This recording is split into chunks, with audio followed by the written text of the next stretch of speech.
कक्षा 10 के प्रिय छात्रों नमस्कार।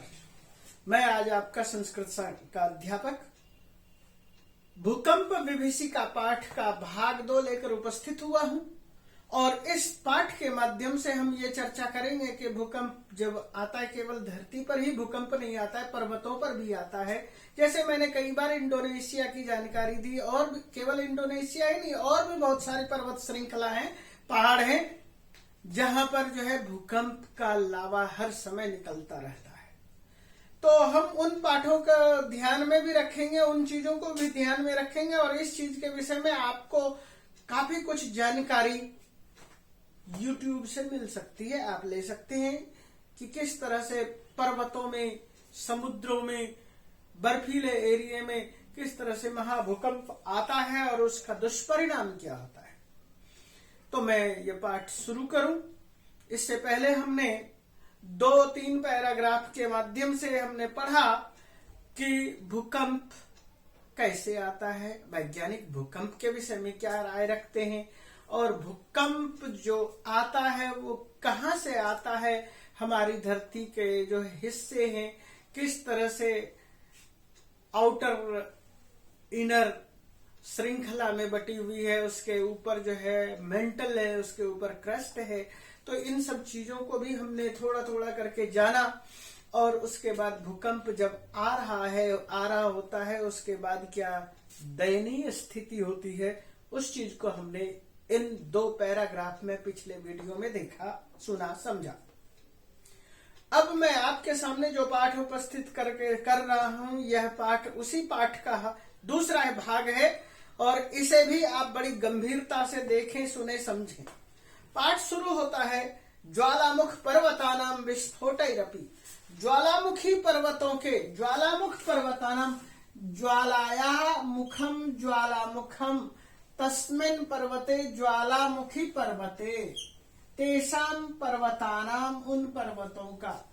आप कई बार कहते हैं ज्वालामुखी, ज्वाला देवी, वहां पर भी कुछ न कुछ तो तरल पदार्थ जो धरती के नीचे से मिनरल निकल रहा होता है और उसके बाद ही जो है उस गैस की वजह से वो ज्वाला जलती रहती है।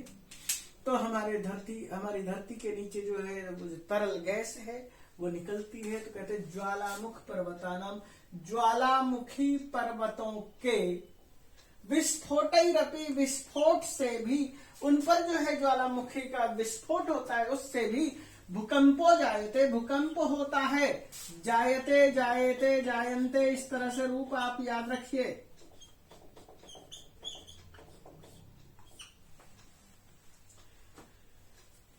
कथयन्ति भूकंप विशेषज्ञ, ऐसा भूकंप के जानकार, भूकंप के विशेषज्ञ कहते। भूकंप विशेषज्ञ का मतलब अर्थक्वेक के विषय में जिनको ज्यादा गंभीरता से जानकारी होती है वे लोग भूकंप विशेषज्ञ कहलाते हैं। भूकंपस्य भुवः कंपस्य भूकंपस्य विशेषज्ञ, विशेषण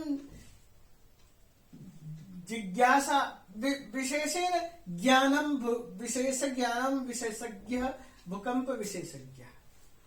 वो क्या कहते हैं? पृथ्व्या गर्भे विद्यमान, पृथ्वी के गर्भ में विद्यमान, पृथ्वी के अंतः से जो है विद्यमान है, इनर कोर से उठने वाले, अग्निर यदा, वह जो आग है, यदा खनिज मृतिका शिलादि, खनिज का मतलब क्या, खननात् जायते खनिजम, जो मिनरल है, जो कुछ खोदने से हमें प्राप्त होता है, उत्पन्न मिलता है।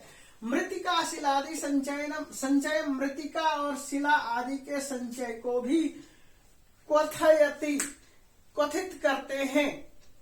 तो क्वथित करते हैं, इसका क्या तात्पर्य? क्वथयन्ति का मतलब है उत्तप्त करते हैं, उबालते हैं, यानी कि वह जो संचय को क्वथयति, क्वाथ करते हैं, उबालते हैं।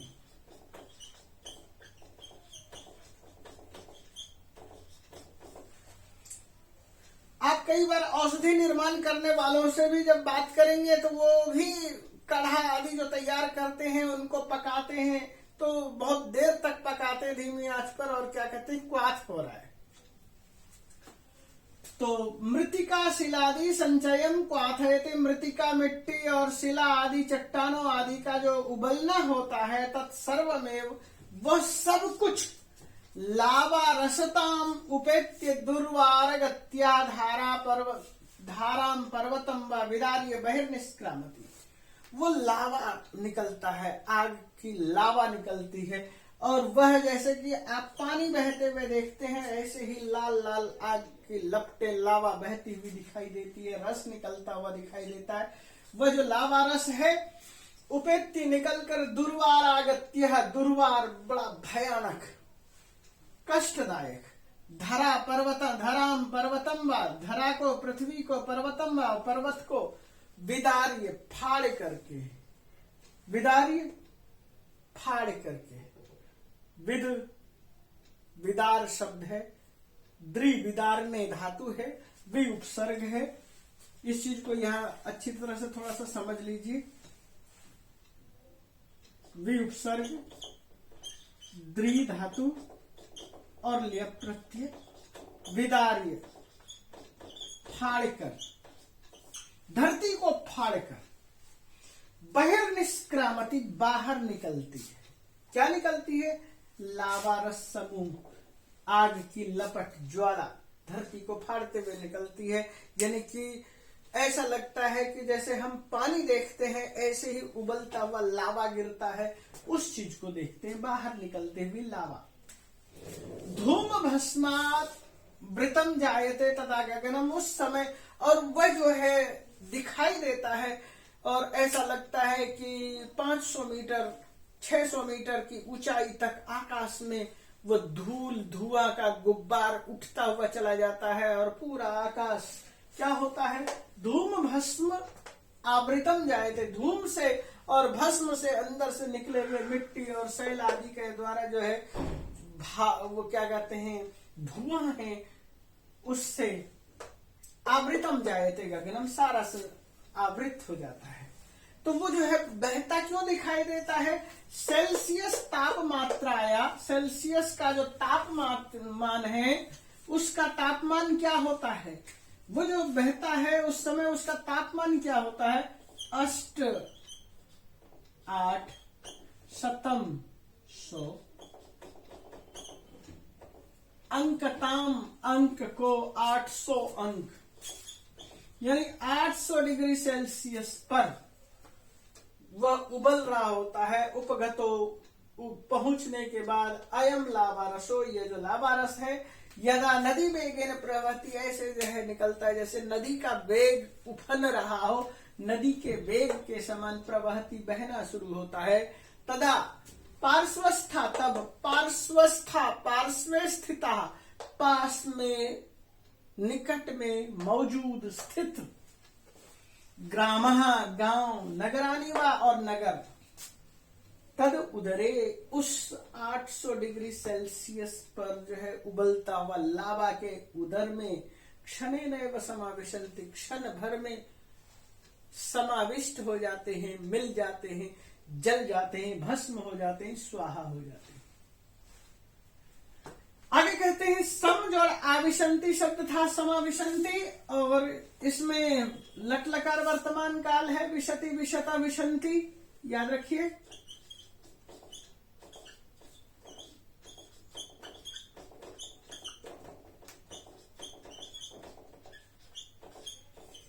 विशति उपविशति बैठता है, और सम यहां पर जो है सम प्लस आ, ये दो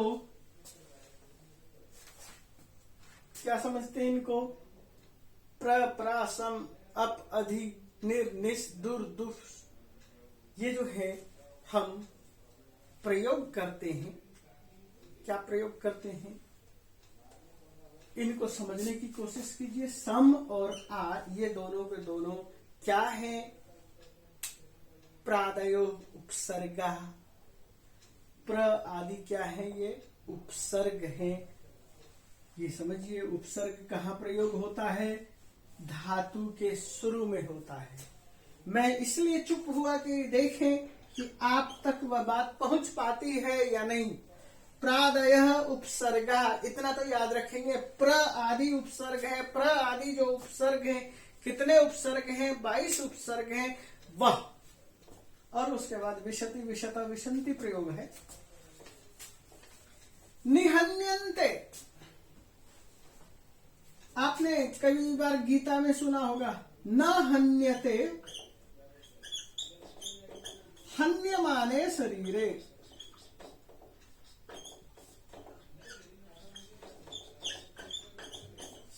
शरीर न हन्यते, वह नहीं मरता है, हन्यमाने शरीरे, शरीर के नष्ट होने पर भी वह नहीं नष्ट होता, वह नहीं मरता। हन धातु का अर्थ क्या है? हनो वध लिंगी, हनो, हन का मतलब मरना, हन का है कि हम लिंग लकार में वध का प्रयोग करते हैं अवधित के रूप में, और हन का मतलब मृत्यु को प्राप्त करता है, नहीं मृत्यु को प्राप्त करता है। तो कहता है निहन्यन्ते च, और यहाँ पर निश्चयन हन्यन्ते निहन्यन्ते।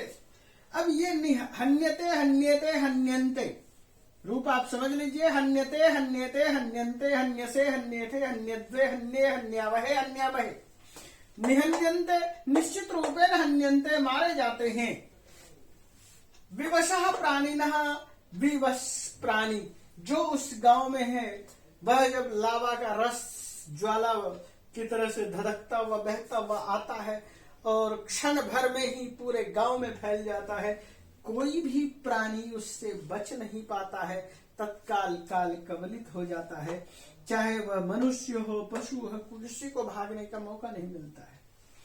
ज्वालाम उद्गिरंतः, ज्वाला के उद्गिरित होने से, निकलते रहने से, ज्वालामुखी के बहते रहने से, एते पर्वतापि भीषणम, ये पर्वत भी भीषण भयानक, भूकंपम जनयन्ति, भूकंप पैदा करते हैं। भूकंप को जनयति, जनयतः, जनयन्ति, जनयसी, जनयथ, जनयथ, जनयामि, जनयाव, जनयाम, जनयति पैदा करता है। जन पैदा करने, जनी प्रादुर्भावी धातु है, मूल धातु जनी प्रादुर्भावे। यहां पर भी देखिए प्र उपसर्ग है, आ उपसर्ग है, फिर है दुर्भाव है। प्रादुर्भाव, प्रादुर्भाव का मतलब उत्पत्ति होने के लिए हम जन धातु का प्रयोग करते हैं। जनयति, जनयत, जनयंती। तो आगे देखते हैं इसके विषय में। तो यहां पर देखिए यद्यपि, यदि जोड़ा अपि, यद्यपि ये संधि है। यदि संधि को भी हम ध्यान से देख लें तो हमारे पेपर भी सही ढंग से चलते हैं। ये संधि है। दैव प्रकोपो भूकंपो नाम, ये जो भूकंप है जिसे हम भूकंप संज्ञा दे रहे हैं, भूकंप नाम दे रहे हैं, दैव प्रकोप, ये दैविक प्रकोप है। हम कहते हैं कि हमारे पास जो है दुख हैं, तो दुख कितने तरह के हैं? तो कहते हैं दुख 3 तरह के होते हैं, दैहिक, दैविक, भौतिक। दुख के 3 प्रकार गिनाए गए हैं और इन्हीं दुखों की निवृत्ति के लिए ही हमारा सारा सांख्य दर्शन स्टार्ट होता है। अत्यंत दुखात्यंत निवृत्ति, अत्यंत पुरुषार्थ, इस तरह के सूत्र आते हैं। तो दुख की निवृत्ति ही पुरुषार्थ है। तो यहां पर कहते क्या कह रहे थे कि दैव ही, भाग्य ही, दैविक एक होता है हमारे देह में होने वाले रोग, एक है कि दैव के द्वारा दिया हुआ रोग, और एक है भौतिक रोग। तो ये एक तरह से भौतिक प्रकोप को भी जो है इन्होंने क्या कहा कि ये दैविक प्रकोप है, दैविक आपदा है। ये जो प्रकोप है यानी ये आपदा है, ये दैविक है। दैविक का मतलब क्या है? देव के द्वारा प्रस्तुत किया गया, देव के द्वारा निर्धारित किया गया दैविक। दैवेन निर्धारितम दैविकम, दैविकम का मतलब यही हुआ दैव के द्वारा, भाग्य के द्वारा संचालित। तो यहाँ पर हमने ये कहा ये दैविक प्रकोप है, एक तरह से कहो ये देव के द्वारा प्रकोप ही कहा जाएगा। ये भूकंप यानी कि विधाता ऐसा चाहता है, इस तरह की उक्ति यह निकल कर आती है कि ईश्वर ही चाहता है कि भूकंप हो। आप पुराने जमाने के धर्म ग्रंथों में देखेंगे तो ईश्वर क्या करता था? डराता था। कैसे डराता था? भयानक भूकंप आ रहा है, पहाड़ टूट टूट कर गिर रहे हैं, दरिया सूख जा रही है, कहीं पानी नहीं मिल रहा है, तो कहीं पर भयानक बाढ़ है, और इन सब चीजों को उन्होंने दैविक आपदा बताई। तस्य उपशमनार्थम, तस्योपशमनार्थम, तस्य है और जोड़ उपशमन, यहां देखिए अ और उ मिलकर के गुण संधि हुआ है। तस्य उपशमनस्य, उसके उपशमन के लिए, उसके रोक के लिए। हम उसका उपशमन कैसे कर सकते हैं, उसको कैसे रोक सकते हैं? न कोपी स्थिरो उपाय, न कोपी नहीं है, कोपी कोई भी, कहा जोड़ अपी कोपी स्थिर उपाय, स्थिर उपाय, यानी कि हमारे पास ऐसा कोई भी उपाय नजर नहीं आता जिस उपाय के माध्यम से हम भूकंप को रोक सके।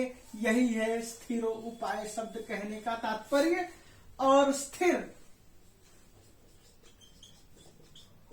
जोड़ उपाय, और उ मिलकर के गुण हुआ। स्थिर उपाय नहीं है, स्थिर का मतलब क्या हुआ? निश्चित उपाय, यानी हमारे पास ऐसी कोई सुविधा नहीं है कि हम उस मीटर को लगा दें, उस चीज को लगा दें, उस मशीन को, संयंत्र को लगा दें, और उसके बाद हमें हमारे एरिया में भूकंप ही ना आए। न दृश्यते, नहीं दिखाई देता, यानी कि बना ही नहीं है।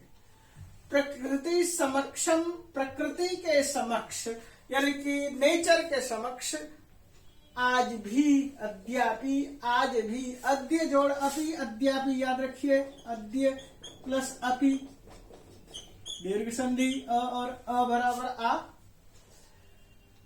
विज्ञान गर्वितो मानव, विज्ञान पर घमंड करने वाले, विज्ञान पर अभिमान जताने वाले लोग। मानव, मानव, वामन कल्प एवं, मानव बौना ही है, आज भी मनुष्य बौना है। विज्ञान जो है इतना सब कुछ कर चुका है, फिर भी प्रकृति के सामने बहुत छोटा है, बौना है। यही बताने की कोशिश है। वामन का मतलब बौना होता है। आपने वामन कथा भी सुनी होगी, विष्णु का वामन अवतार, और नहीं सुनी होगी तो घर में जाकर के अपने अड़ोस पड़ोस के बुजुर्गों से सुनिए। वहां पर क्या कहा गया है कि वामन का रूप धारण करके किस तरह से 3 पग भूमि मांगी, और इसके लिए बहुत सारे मंत्र हमें मिलते हैं। त्रिपाद ऊर्ध्वम उदय, सॉरी, त्रिविक्रमः विष्णु को कहा जाता है इस वजह से। और उसने जो है धरती को के 3 हिस्से को, पूरी धरती को और आकाश को, पाताल को नाप लिया है। वो जो है पहले बौना था और वो उसने अपना विस्तार बताया। तो वामन शब्द का अर्थ इतना ही लीजिए कि बौना, छोटा सा। आपने बहुत सारी जगह पर देखे होंगे ऐसे छोटे छोटे 2 फीट 2.5 फीट के लोग, और बहुत कुछ करते हुए। तथापि, फिर भी, तथा जोड़ अपि, जैसे अद्य प्लस अपि, ऐसे तथा प्लस अपि। भूकंप रहस्यज्ञ, भूकंप के रहस्यों के जानकार। भूकंप क्यों आता है, कैसे आता है, कब आता है, इन किस जगह पर कितने सेल्सियस पर भूकंप, रिएक्टर पर भूकंप आएगा, इन सब चीजों को कथयंती बताते हैं। कथन करने वाले लोग यह बताते हैं, कहते हैं कि बहुभूमिको भवन निर्माणम न करणीयम। वो ये बताते हैं कि कई मंजिला, बहुमंजिला, बहुभूमि का बहुत मंजिला। अब जैसे मैं यहाँ खड़ा हूँ, ये 1 मंजिला ये है, मेरे ऊपर भी 1 मंजिला है, उसके ऊपर भी 1 मंजिला है, उसके नीचे भी 1 मंजिला है। तो एक तरह से सबको रहने के लिए तो भूमि है ही, वही भूमि है, और बहुभूमि का इसलिए प्रयोग किया गया है। तो बहुभूमि का निर्माणम न करणीयम, बहुभूमि निर्माण नहीं करना चाहिए। जैसे कि दिल्ली में ही बहुत सारा एरिया निर्धारित कर दिया है कि ये जोन 4, जोन 3, जोन 2, जोन 1, इस तरह से नाप दिया गया है कि जोन 4 में कभी भी भयानक भूकंप आ सकता है, और सारी के सारी बिल्डिंगें वहां तहस नहस हो सकती है। और वो जो है क्या कहते हैं, यमुना के पार के एरिया को बताते हैं। खैर, इसलिए कहते हैं बड़ी बड़ी बिल्डिंगें नहीं बनानी चाहिए। और साथ में क्या कहते हैं, आज के दौर में बड़ी बिल्डिंगें बनाने के साथ साथ भूकंप रोधी तत्वों को प्रयोग किया गया है या नहीं। जैसे अग्नि शमन यंत्र लगाए जाते हैं, ऐसे भूकंप को रोकने वाले तंत्र यंत्र को लगाया गया है या नहीं, इस तरह चीजों को भी देखा जाता है। एक बिल्डिंग से दूसरे बिल्डिंग के बीच में कुछ गैप होना चाहिए, उन सब चीजों को भी बताया जाता है। तटबंधम निर्माय बृहत् मात्रम नदी जलमपि नैकस्मिन् स्थले पुंजीकरणीयम। अगली बात कहते हैं तटबंधम निर्माय, बांध बना करके, तटबंध, तटस्य बंधम, तटबंधम, बांध का निर्माण करके, निर्माय नी उपसर्ग है, ये देख लीजिए निर्माय कैसे बना है।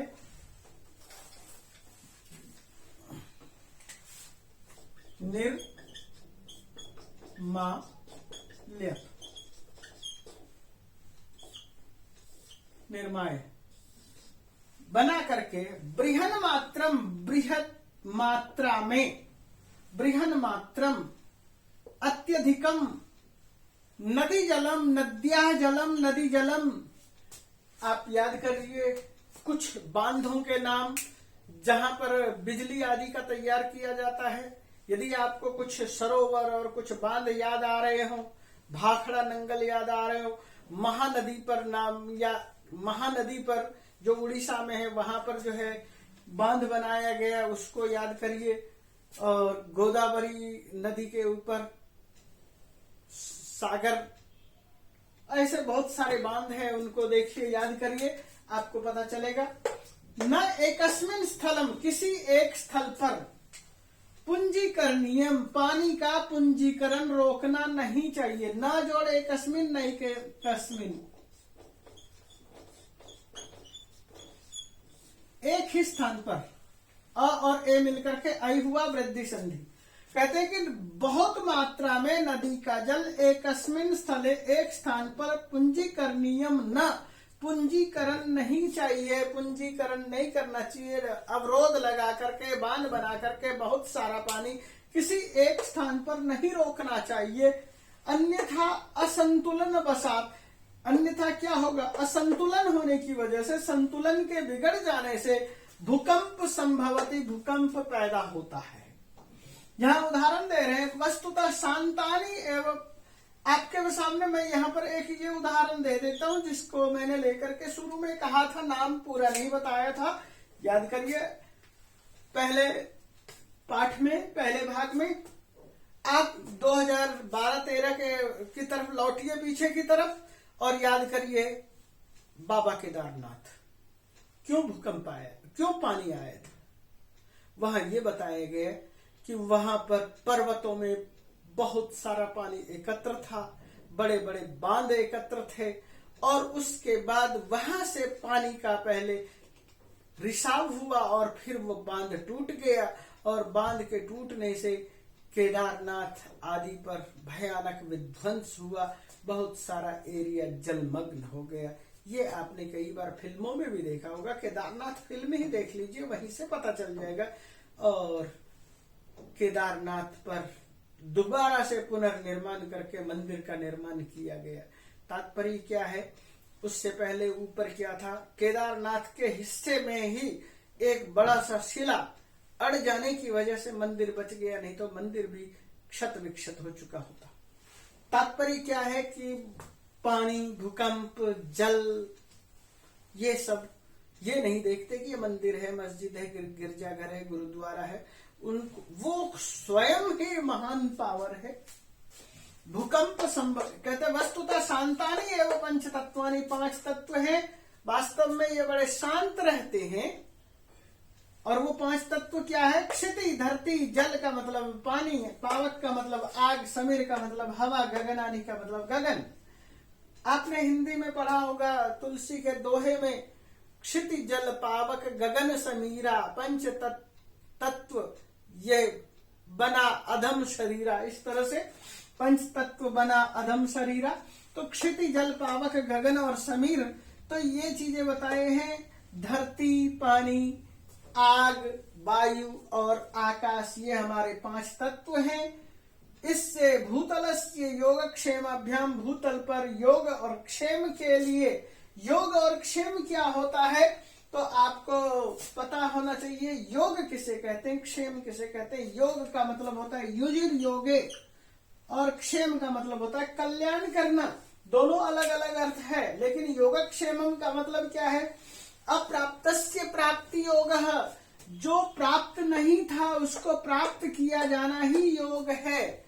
आप गीता में योग पर अनेक अर्थ देखेंगे, योग की अनेक अलग परिभाषाएं देखेंगे, लेकिन हम वहां पर ये चीजें नहीं लेकर के हम यहाँ पर एक अलग परिभाषा बता रहे हैं। गीता की परिभाषा अलग है, योग कर्मसु कौशलम।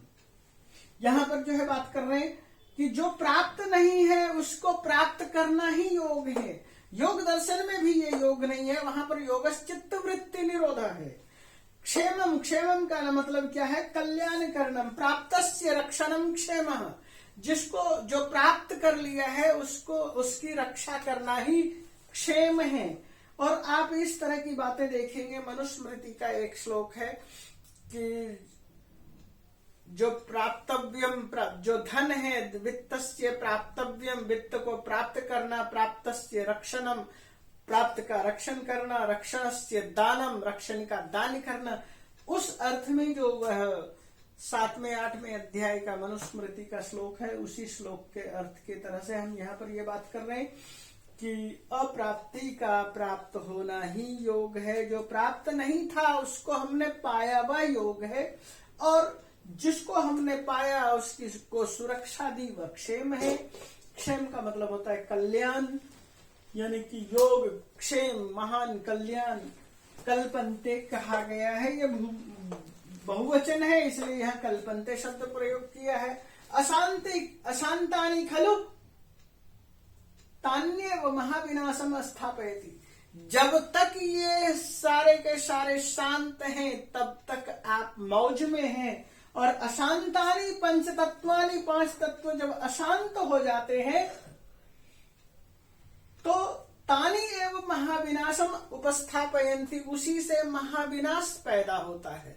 आप इनमें से देखिए, क्षिति पर जल में पावक के द्वारा, क्षिति से, जल से, पावक से, इनमें कैसे विनाश होता है? भूकंप आदि और जल का बाढ़ के द्वारा, और आग की वर्षा, तात्पर्य भयानक गर्मी बढ़ जाना, तूफान आ जाना, और ये सब यहीं पर होता है गगनानि, गगन में। ये सारे के सारे जब अशांत होते हैं तत्व, तो हमारे यहाँ महान विनाश उपस्थित हो जाता है। उपस्थापयन्ति, उपस्थित करते हैं। आप देखिए, आपके पास जो शरीर है, ये शरीर भी 3 तत्व से बना है, सत्व, रजस, तमस। और इसी 3 तत्व को आप यदि हम सामान्य ढंग से कहें, आयुर्वेद की भाषा में कहें, तो वो क्या कहते हैं? वात, पित्त, कफ। जहां ये तीनों बिगड़ जाता है आप बीमार हो जाते हैं। जब तक तीनों शांत रहते हैं, जब तक तीनों बराबर रहते हैं, आप स्वस्थ होते हैं। जहां इन तीनों में किसी चीज की वृद्धि हो जाए, चाहे वात की वृद्धि हो जाए, चाहे कफ की वृद्धि हो जाए, चाहे पित्त की वृद्धि हो जाए, कहीं पर भी किसी चीज की वृद्धि हो तो आप अस्वस्थ। स्वस्थ कहां? सत्वे स्वभावे स्थित स्वस्थ। सुभाव क्या है या स्वभाव क्या है? शांतात्मा, आत्मा शांत है, उसका स्वभाव है। और हर आत्मा का भी अपना अपना एक भाव होता है, और वह अपने भाव को छोड़ करके जब दूसरे भाव में चला जाता है तो वह अस्वस्थ हो जाता है। अब देखिए, महाभारत में क्या है? युधिष्ठिर सारे के सारे योद्धा हैं, अर्जुन महान योद्धा है, महान धनुर्धर है, और अचानक वह अस्वस्थ हो जाता है। अस्वस्थ होने का तात्पर्य क्या है? वो जब अपने दादा, परदादा, पितामह और चाचा, भतीज, भाई, बंधु बांधवों को देखता है और उसका दिमाग झन्नाने लगता है, और तत्काल वो अस्वस्थ हो जाता है। और क्या कहते हैं? वे पतुश्च शरीर में रोमहर्षश्च जायते। उसका शरीर कांपने लगता है, उसके रोम पुलकित हो जाते हैं, खड़े हो जाते हैं। क्या कहते हैं? धनुष संसते हस्तात्, उसका धनुष हाथ से छूटने लगता है। और उसके बाद दूसरे अध्याय से लेकर 18वें अध्याय तक भगवान कृष्ण और अर्जुन दोनों का वार्तालाप है। और अर्जुन वार्तालाप करने से पहले कहता है शिष्यास्ते प्रसादी माम, मैं आपका शिष्य हूं। ये मत समझिए कि मैं आपका बहनोई हूं, मैं आपका शिष्य हो गया हूं, अब मुझे शिक्षा दीजिए। और शिष्य बन करके उसने बहुत सारी चीजों को सीखा, समझा, और वहां पर यही कहा, क्या कहा? स्वभाव स्वधर्मे निधन श्रेयो परधर्मो भयावह। स्वधर्म में रहिए, स्वभाव में रहिए, हर आदमी का अपना वात पित्त कफ के अनुरूप, या ये को सत्व रजस तमस के अनुरूप, इसकी चीज को आप और भी अलग अलग ढंग से देख सकते हैं। तो इनके अनुरूप भाव में आना ही स्वभाव में, हर व्यक्ति जब पैदा होता है उसका वहां पर एक स्वभाव बनता है और वो मृत्यु पर्यंत चलता है।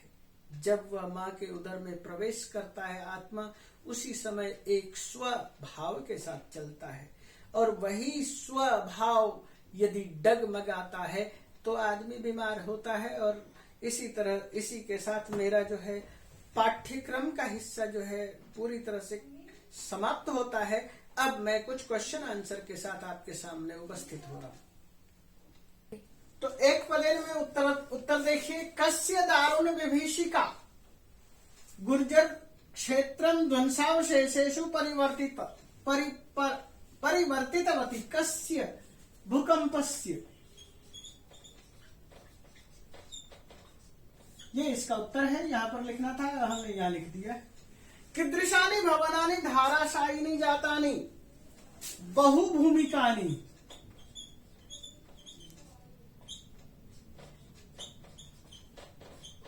बहुभूमिकानि भवनानि। आप इसको ऐसे लिखेंगे, बहुभूमिकानि भवनानि से मतलब क्या? बहुमंजिली बिल्डिंग है। दुर्वारा जलधारा भी किम उपस्थितम, भयानक जल धारा से क्या उपस्थित हुआ? मृत्यु। कस्य उपशमनस्य स्थिर उपाय नास्ति, कस्य भूकंपस्य। कीदृशा प्राणिना भूकंपेन निहन्यन्ते,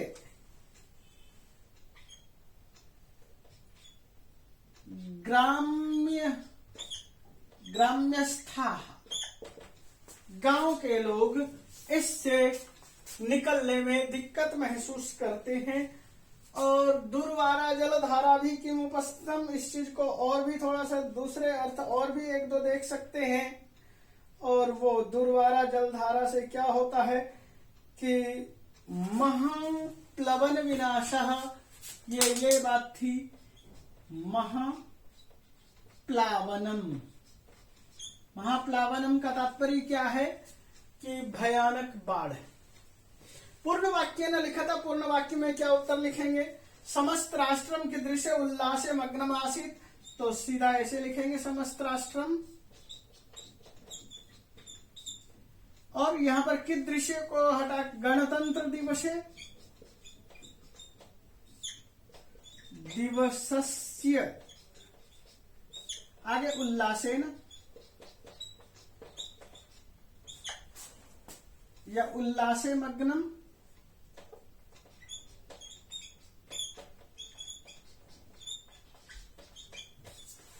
भूकंपस्य केंद्र बिंदु कः जनपदः, भूकंपस्य केंद्र बिंदु।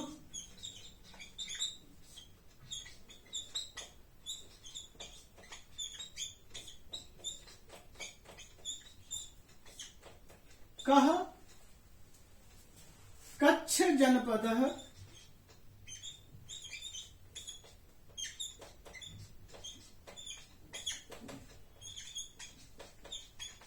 अगले प्रश्न को आगे देखते हैं। पृथिव्याः स्खलनात् किम जायते, इसको ऐसे कैसे उतारेंगे? पृथिव्याः स्खलनात् किम के बदले में क्या लिखेंगे? महाविनाशम जायते। समग्रम विश्वम कई आतंकिता दृश्यते।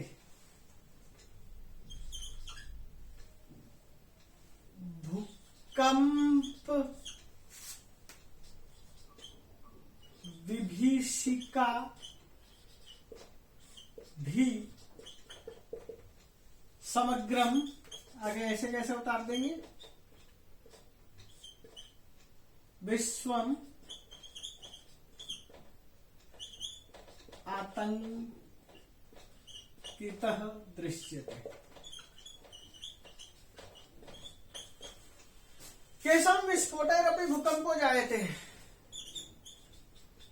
ज्वालामुख पर्वतानां विस्फोटैरपि भूकंपो जायते।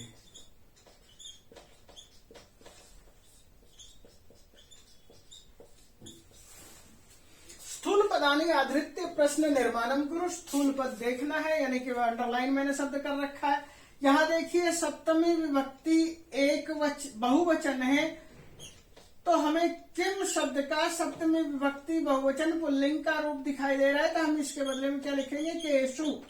इस अंडरलाइन को हटा करके उसके बदले में केशु लिखने से आंसर आपका आ जाएगा। वैज्ञानिका, तो वैज्ञानिका बहुवचन है, ये अंडरलाइन है, तो इसके बदले में क्या लिखेंगे, के। प्रश्न निर्माण हो जाएगा। विवशा प्राणिना आकाशे, आकाशे अंडरलाइन है, सप्तमी विभक्ति है, तो हम यहाँ पर लिखेंगे कुत्र। सप्तमी विभक्ति होने की वजह से हमने कुत्र लिखा। एतादृशी, ऐसी, एतादृशी के बदले में हम क्या लिखेंगे, कीदृशी, ऐसी, कैसी। तदानीं भूकंप कारणम, कस्य कारणम, भूकंपस्य कारणम, किम। यहां तो हमें कारणम एक वचन है, तो लिखेंगे किम। और इसके बाद यदि बहुत छोटे छोटे प्रश्न हैं, उत्तर हैं, उन सब चीजों को मैंने आपके सामने रखा है, बताया है। सारी संधियों को आपके सामने रखा है, समासों को आपके सामने रखा है, और भी बहुत सारी चीजों को आपके सामने रखा है। इसके अलावा क्या बचता है, सम्मेलन, यानी कि दो तरह के विभाग बनाए हुए हैं, क और ख, उसमें मिलान करना। इसी तरह से अस धातु का, क्री धातु का इनका रूप बताना है, लट लकार लोट लकार ये धातु रूप आदि। मैंने जिन चीजों को पढ़ाया है उस पाठ को बड़े गौर से देखेंगे तो आपको सब कुछ समझ में आ जाएगा। एक एक चीज को मैंने बताया है, कौन सी विभक्ति है, कौन सा वचन है, कौन सा लकार है, कौन सा काल है। और इसी के साथ मैं चाहूंगा कि इस वीडियो को यहाँ पर मैं विराम दूं। तो बच्चों, इस वीडियो को भी अच्छी तरह से देखना है, सुनना है, समझना है, और समझने के बाद सब्सक्राइब करना है, सभी बच्चों को जानकारी देना है। इसी के साथ आप सबको धन्यवाद, आपने ध्यान से सुना।